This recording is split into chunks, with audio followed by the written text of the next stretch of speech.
ஒரு கரு உருவாகி அது குழந்தையாக வெளிவர 10 மாதங்களாகும். ஆனால் மகாபாரதத்தில் துரியோதனன் முதலான கௌரவர்களின் தாயான காந்தாரி கருவை 2 வருடங்களாக சுமந்து இருக்கிறாள் என்றாள்.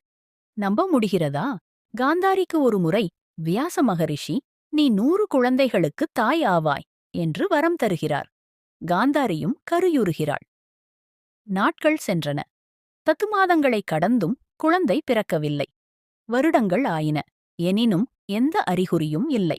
இதற்கு இடையில் பாண்டுவினால் குழந்தை பெற முடியாத சூழல் ஏற்படுகிறது. எனவே துர்வாச மகரிஷி அளித்த வரத்தை பயன்படுத்தி குந்தியும் மாத்திரியும் குழந்தைகளைப் பெற காந்தாரிக்கு அந்த நிகழ்வு மனசங்கடத்தை உருவாக்கியது.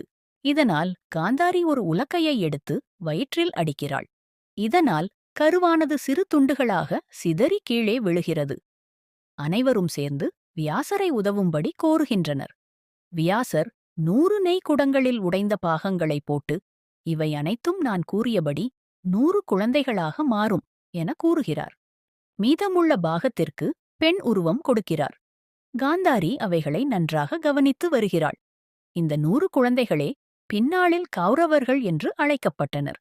இதுபோன்ற கதைகளுக்கு என்னை பின்தொடரவும். இந்த வீடியோ பற்றின கருத்துக்களையும் தாங்கள் விரும்பும் தலைப்பையும் கூறுங்கள். நன்றி. வணக்கம்.